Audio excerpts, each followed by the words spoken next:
Assalamualaikum warahmatullahi wabarakatuh. Selamat pagi, selamat siang, selamat sore, dan selamat malam teman-teman dimanapun kalian berada. Perkenalkan, saya Nima Safira Widyasti Wibowo, SIKOM M.Medcom. Saya merupakan dosen ilmu komunikasi Universitas Pembangunan Veteran Jawa Timur. Dan hari ini kita akan membahas sebuah materi yang sangat menarik. Ya, terkait dengan dasar fotografi sebagai bagian dari mata kuliah fotografi iklan. Nah, hari ini kita akan membahas beberapa hal nih yang tentu aja sangat menarik dan menambah insight teman-teman. Yang pertama nanti kita akan membahas terkait dengan definisi fotografi itu seperti apa, kemudian peran fotografi itu seperti apa, sejarah fotografi itu seperti apa, jenis-jenis kamera, dan juga nanti terakhir kita akan belajar tentang genre dalam fotografi. Nah, teman-teman, sekiranya dengan demikian, teman-teman tahu nggak sih apa itu yang dinamakan atau definisi dari fotografi?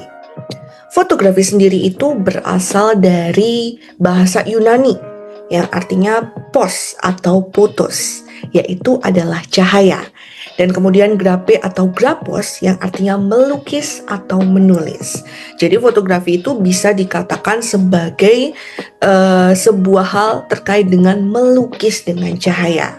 Nah, Ansel Adams sendiri, seorang tokoh fotografer ya, itu mengatakan bahwa fotografi itu bukan sekedar media komunikasi yang faktual, tetapi kemudian menjadi seni kreatif untuk berekspresi, untuk menafsirkan, dan juga untuk mengeksekusi ide tanpa batas.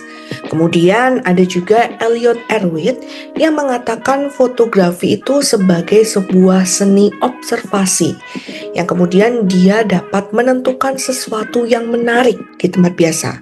Jadi adalah sebuah hal untuk mengobservasi, dan ketika kita menemukan sesuatu yang menarik, itu kemudian diabadikan.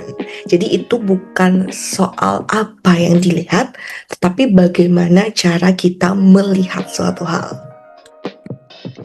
Nah, jadi fotografi itu kalau kita membahas terkait konteksnya dengan komunikasi ya, fotografi itu bisa dikatakan sebagai media komunikasi visual yang kemudian mampu menyampaikan pesan, perasaan, dan juga gagasan melalui gambar.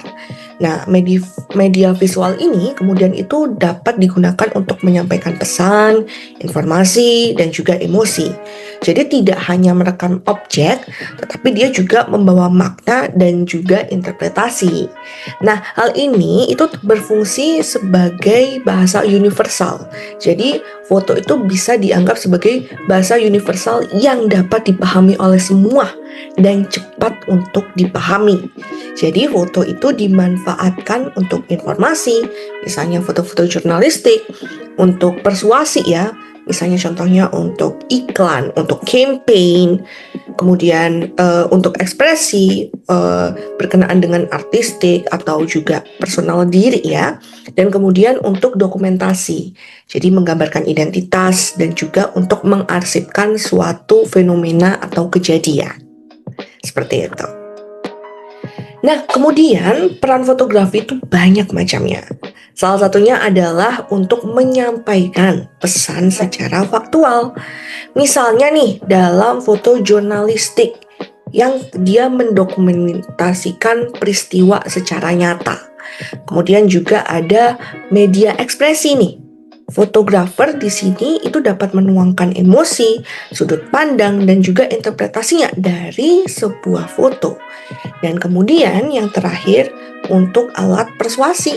Jadi selain untuk ekspresi dan menyampaikan pesan ya, foto itu juga dapat digunakan untuk menarik perhatian orang, untuk mempersuasi perhatian orang. Ini digunakan dalam iklan atau campaign sosial ya, yang kemudian mempengaruhi bagaimana cara audiens itu bertindak dan juga kemudian berpikir seperti itu. Nah, kalau kita ngomongin tentang sejarah fotografi, sebenarnya fotografi itu bahkan sudah ada sejak sebelum Masehi. Contohnya pada 470 sebelum Masehi, ketika Dimoti di Tiongkok itu menemukan prinsip kamera lubang jarum atau pinhole. Kemudian hal itu berkembang ya, melurantakan ke semua tempat, semakin berkembang. Ketika itu ada juga ilmu Al-Haytham atau Al-Hasan itu menemukan dan merumuskan teori optik atau Book of Optic pada 1965 sampai 1039 gitu. Kemudian selanjutnya di tahun 1550-an sampai 1600-an ada juga Cardano dan Porta itu yang menambahkan lensa. Kemudian lensa tersebut dalam foto itu disebut sebagai kamera obscura. Kemudian pada 1826 barulah kemudian ada foto pertama yang ada di dunia ini yang dihasilkan dari perak muriat gitu, yang dihasilkan oleh Joseph Nicephore Niépce gitu. Nah, kemudian di sebelah kanan ini saya sudah punya gambar kamera obscura. Apa sih kamera obscura itu? Jadi kamera obscura sendiri itu berasal dari bahasa Latin. Kamera yang artinya ruang dan obscura yang artinya gelap. Jadi kamera obscura itu dikatakan sebagai ruang gelap karena prinsipnya cahaya itu masuk ke dalam lubang kecil yang membentuk gambar kemudian terbalik. Dan kemudian kamera obscura ini menjadi dasar penemuan kamera modern yang bisa kita lihat saat ini, seperti itu. Nah, oke. Kemudian kira-kira teman-teman tahu tidak gambar ini apa? Boleh teman-teman jeda dulu videonya, kemudian tuliskan di kolom komen. Ya, oke. Jadi, ini adalah foto tertua di dunia yang bernama View from the Window at the Legras. Foto ini, seperti yang tadi saya sampaikan, itu adalah diciptakan oleh Joseph Nicephore dari Prancis gitu, yang pada tahun 1826. Jadi prosesnya di sini dia menggunakan heliografi, yaitu ketika pelet timah dipoles, kemudian dia dilapisi oleh bitumen Yudea yang dia pakai cahaya. Dan waktu exposure-nya dia memakan waktu 8 jam sampai beberapa hari. Nah, kemudian ini hasilnya ya, ini adalah pemandangan bangunan pedesaan di Legras yang difoto oleh si Joseph. Nah, kemudian setelah adanya foto pertama di dunia, fotografi itu semakin berkembang gitu. Ketika 1839, Louis Daguerre itu kemudian menciptakan citra positif permanen gitu ya.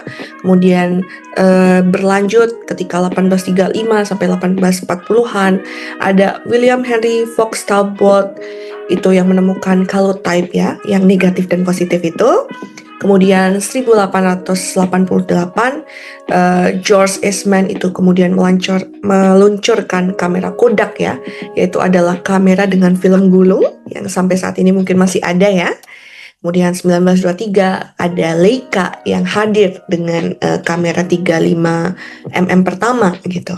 Kemudian tahun 50-an ada Jepang yang kemudian secara aktif meluncurkan kamera SLR ya. Ada Nikon, ada Canon, ada Pentax, seperti itu. Kemudian 1975 ada Steve Sesson juga yang kemudian menciptakan kamera digital pertama dengan Kodak.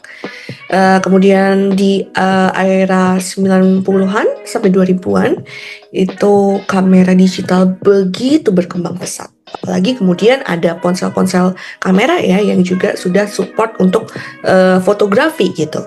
Dan kini fotografi itu kemudian menjadi media komunikasi visual yang utama di era digital maupun di era media sosial.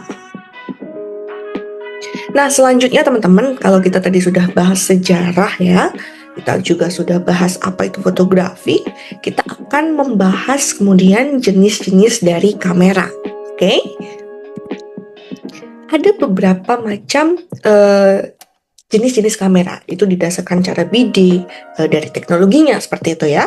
Kita akan membahas yang pertama dari cara bidiknya. Yang pertama ada kamera pocket atau compact atau kamera saku. Kenapa? Karena dia kecil, dia ringan, dia portable dan juga dia punya mode otomatis. Biasanya kamera ini digunakan untuk traveling, untuk dokumentasi, kemudian untuk casual fotografi seperti itu. Dan hasil foto ini cukup tajam untuk foto-foto yang dia di print atau dicetak kecil gitu, dan depth of field-nya luas dan warnanya juga standar. Nah, kelebihannya yaitu praktis, dia mudah digunakan dan dia juga ringan. Tetapi kekurangannya adalah sensornya itu yang kecil, jadi kualitasnya akan rendah ketika tidak mendapatkan banyak cahaya atau cahayanya minim ya. Dan kemudian dia kontrolnya terbatas seperti itu. Kemudian ada juga kamera rangefinder. Jadi kalau kamera ini karakteristiknya itu fokus pada sistem pengukuran jarak. Jadi viewfinder optik, dia memainkan viewfinder optik seperti itu. Ini kamera bisa digunakan dalam berbagai macam ya. Misalnya untuk street photography, untuk candid, untuk potret, untuk close up dan semacamnya seperti itu. Dan hasilnya di sini dia tajam, kontrolnya fokus presisi, dan dia juga menghasilkan foto yang artistik gitu. Depth of field-nya sangat artistik.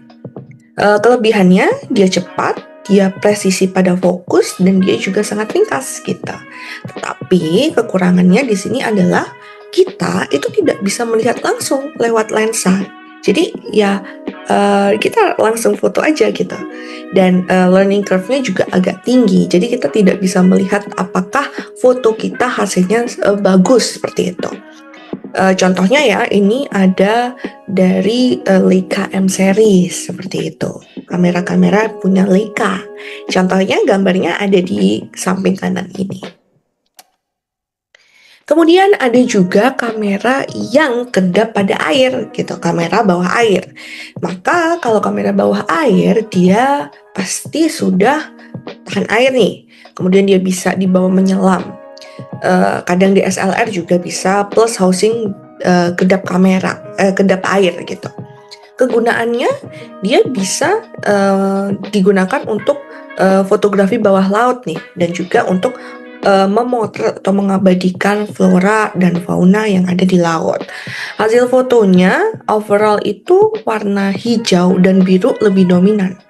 Detail lautnya jelas, dan dia juga mungkin butuh koreksi warna ya karena terlalu hijau atau biru gitu. Dan kelebihannya tentu saja dia bisa berada di bawah air, dan dia juga tahan ya, dan bisa lindung kamera gitu. Kekurangannya dia itu mahal, dia bulky, dan juga dia terbatas kedalaman. Contohnya misalnya kamera-kamera Olympus TOG TG6, ada juga Canon WP DSLR housing ya, yang kameranya itu kuat gitu. Jadi dia bisa masuk ke dalam lapisan-lapisan sampai ke dasar laut gitu bahkan. Tapi tentu aja beberapa kamera juga terbatas pada kedalaman gitu, nggak sampai paling bawah gitu teman-teman. Kemudian ada kamera SLR atau DSLR ya. Jadi kalau karakteristik dari kamera SLR itu dia menggunakan sistem cermin, dan juga dia pakai pentaprisma. Jadi dia lensanya bisa diganti. Kegunaannya dia bisa portrait, landscape, untuk olahraga mungkin ya, studio, action fotografi. Jadi ini adalah kamera yang sangat cocok dan sangat mudah kita temui saat ini ya, karena memang kelebihannya banyak sekali. Misalnya dia fleksibel, dia berkualitas tinggi ya, warnanya tajam, depth-nya bisa dangkal, bisa bokeh, warnanya juga akurat, sama gitu seperti hasil aslinya gitu. Dan kemudian kameranya juga lensanya bisa diganti-ganti gitu. Tapi kekurangannya dia lebih berat, lebih besar, dan lebih mahal dari kamera pocket. Contohnya ya kita bisa lihat Canon EOS 5D, Nikon D850 seperti itu, dan masih banyak lagi. Kemudian ada juga kamera mirrorless nih. Nah, kalau kamera mirrorless sendiri itu adalah hampir sama seperti DSLR, tetapi dia karakteristiknya dia tanpa cermin gitu. Jadi layarnya juga LCD, lensanya juga bisa diganti dan dia berbedanya adalah lebih ringan daripada DSLR. Kegunaannya sama seperti DSLR, bisa digunakan untuk berbagai fotografi dan video profesional ya, terutama untuk travel portrait dan juga vlogging. Makanya ini banyak digunakan oleh influencer yang sedang jalan-jalan, influencer traveling gitu. Dan hasil fotonya juga mirip dengan DSLR, dia tajam dan detail, previewnya bisa langsung, dan shallow dove-nya juga mudah. Gitu. Jadi kelebihannya ya banyak, dia ringan, dia compact, dan dia EVP-nya bisa real time previewnya.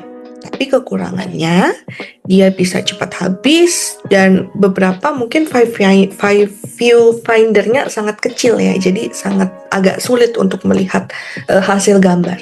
Contohnya misalnya ada Sony A7 series, ada Canon R series seperti itu. Kemudian ada juga kamera TLR atau Twin Lens Reflex. Jadi di sini ini kamera yang oldies banget ya kalau kita katakan. Dia karakteristiknya dua lensa yang sejajar. Ada ambil gambar yang satu dan yang satunya viewfinder gitu. Dan dia adalah kamera yang mekanis gitu. Kegunaannya banyak. Dia bisa digunakan untuk potret klasik, dia bisa digunakan untuk seni fotografi dan juga studio. Hasil fotonya dia lebih dikatakan retro, dia vintage, dan dia bahkan punya vignette yang di luar itu dia punya warna itu, dan control dove-nya juga baik gitu. Jadi kelebihannya dia menghasilkan foto-foto dengan desain yang klasik dan kualitas foto yang tinggi.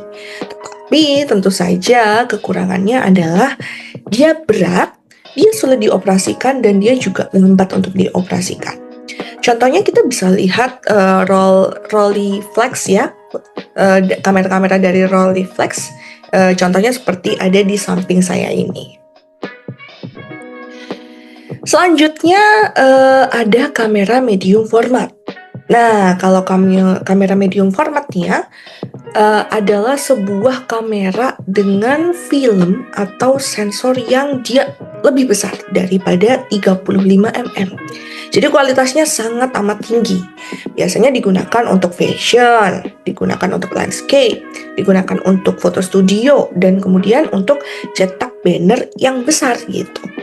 Dan makanya hasil fotonya, karena dia medium format, dia punya detail yang sangat tinggi, warna dan tonalnya juga superior, dan dove-nya tuh juga dangkal. Kelebihannya tentu aja gambarnya sangat bagus ya, dan cetaknya bisa digunakan untuk cetak yang sangat besar gitu. Tapi kekurangannya dia berat, mahal, dan juga dia lambat untuk dioperasikan. Contohnya ada Hasselblad H6, ada Fujifilm GFX series seperti itu. Kemudian ada kamera large format atau view kamera. Jadi karakteristik dari kamera ini punya film dan sensor yang sangat besar. Dia punya view kamera, dia juga punya tilt shift control. Kegunaannya biasanya digunakan untuk foto-foto yang di outdoor. Misalnya untuk landscape ya, untuk arsitektur, untuk cetak potret besar, dan kemudian untuk fotografi yang profesional itu, terutama yang khusus. Hasil fotonya tentu saja sangat detail, dia sangat tajam di seluruh frame, bahkan dia minim distorsi, dia juga punya perspektif yang unik gitu. Kelebihannya dia kualitasnya tinggi dan dove-nya sangat sempurna. Tapi kekurangannya dia adalah kamera yang sangat berat dan juga besar, dia juga lambat, dan dia butuh tripod untuk kita melakukan foto. Contohnya ada Cambo, ada Sinar, seperti itu. Nah, kalau tadi berdasarkan cara bidik ya teman-teman, sekarang kita belajar berdasarkan teknologi rekamnya. Kalau berdasarkan teknologi rekamnya itu ada beberapa. Salah satunya ada kamera yang menggunakan sistem pegas atau sistem film. Jadi dia pakai roll film atau film seluloid gitu ya untuk merekam. Hasilnya dia lebih grain ya, ada bintik-bintiknya. Dia lebih klasik juga seperti itu. Jadi tentu aja akhirnya menimbulkan kesan foto yang dia estetik dan estetiknya analog gitu dengan detail tonal yang unik. Tapi kekurangannya dia harus butuh cetak yang itu harganya lebih mahal ya, dan proses kimianya juga sangat rumit gitu. Contohnya ada banyak nih kamera-kamera dengan sistem mekanis ini. Contohnya ada film analog Canon AE1, Nikon FM2 seperti itu. Kemudian juga ada kamera dengan teknologi rekam instan atau kamera Polaroid gitu. Jadi hasilnya ketika kita jepret itu bisa langsung tercetak. Jadi hasilnya fotonya instan, warnanya di sini juga retro, dan kelebihannya dia bisa cepat jadi dan nostalgia ya, karena dia konsepnya agak retro dan vintage gitu. Tetapi kekurangannya tentu saja biaya kertasnya jadi tinggi dan kualitasnya standar aja gitu, nggak sebagus DSLR atau SLR gitu. Contohnya bisa teman-teman lihat, mungkin ya ini sekarang sedang tren lagi ya, ada Polaroid Now, ada Fujifilm Instax seperti itu. Kemudian selanjutnya ada teknologi rekam digital. Jadi dia menggunakan sensor elektronik atau CCD atau CMOS gitu. Hasilnya di sini dia tajam, dia bisa langsung diedit dan juga disimpan. Dan kelebihannya dia praktis, dia fleksibel, dan bisa disimpan ribuan foto seperti itu. Makanya dia sangat booming untuk foto-foto yang saat ini kita tahu ya, itu pasti menggunakan banyak dengan teknologi DSLR, mirrorless seperti itu. Jadi teknologi rekam digital, karena dia juga murah juga gitu. Seperti itu teman-teman. Tapi kekurangannya dia boros baterai, dan kalau digital pasti kan rawan data hilang gitu. Jadi harus segera di backup semua foto-foto yang habis diambil. Seperti itu teman-teman. Nah, tadi kalau kita sudah bahas kamera, selanjutnya kita masuk ke dalam pembahasan terakhir, yaitu terkait dengan genre fotografi. Ada beberapa macam genre fotografi ya teman-teman ya. Salah satunya human photography atau foto manusia. Jadi foto di sini itu adalah foto yang menampilkan manusia sebagai subjek utamanya. Dia jadi subjek di dalam foto tersebut gitu. Dan di sini dia bisa fokus pada ekspresi wajah, pada emosi, pada gesture, pada aktivitas gitu. Ini foto-foto yang banyak digunakan untuk potret studio, untuk prewedding juga, untuk berbagai macam ya, untuk candid, untuk olahraga, untuk keluarga gitu. Biasanya foto human photography ini itu menggunakan kamera DSLR atau mirrorless dengan lensa bisa 35, bisa 50 mm gitu.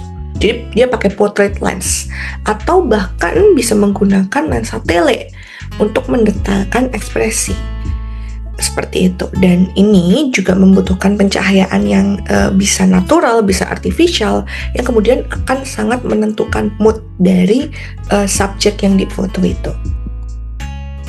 Kemudian ada juga foto hewan dan tumbuhan atau fauna dan flora ya. Jadi di sini dia menyoroti kehidupan hewan dan juga tumbuhan gitu.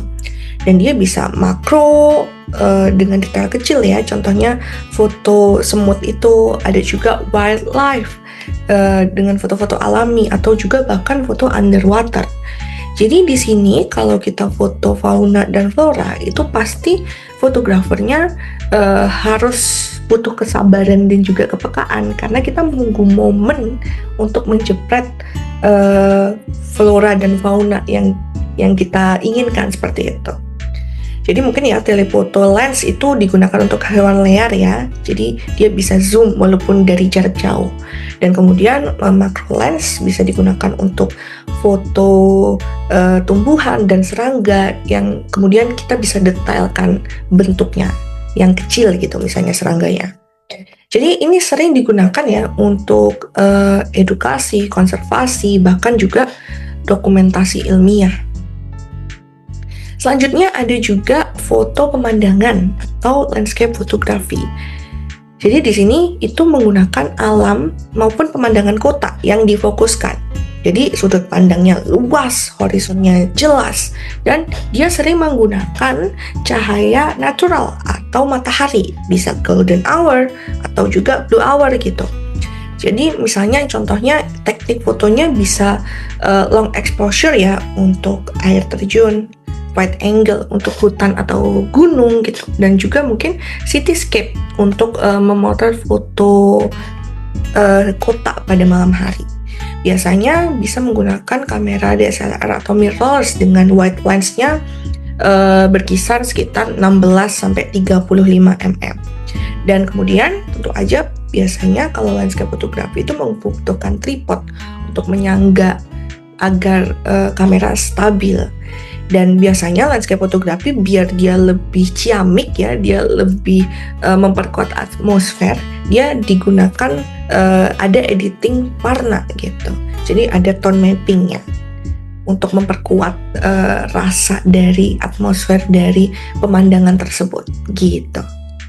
Kemudian selanjutnya ada foto bangunan atau arsitektur fotografi. Jadi di sini difokuskan ya untuk melihat gedung, untuk melihat arsitektur, interior dan eksterior gitu. Jadi ciri-cirinya di sini dia simetris, dia punya garis, dia punya pola, dan dia punya detail tekstur terhadap bangunan gitu. Dan biasanya bisa di siang hari atau dia di malam hari gitu. Kalau siang tentu aja cahayanya dari cahaya alamnya. Kalau malam dia menggunakan exposure city light gitu, long exposure gitu.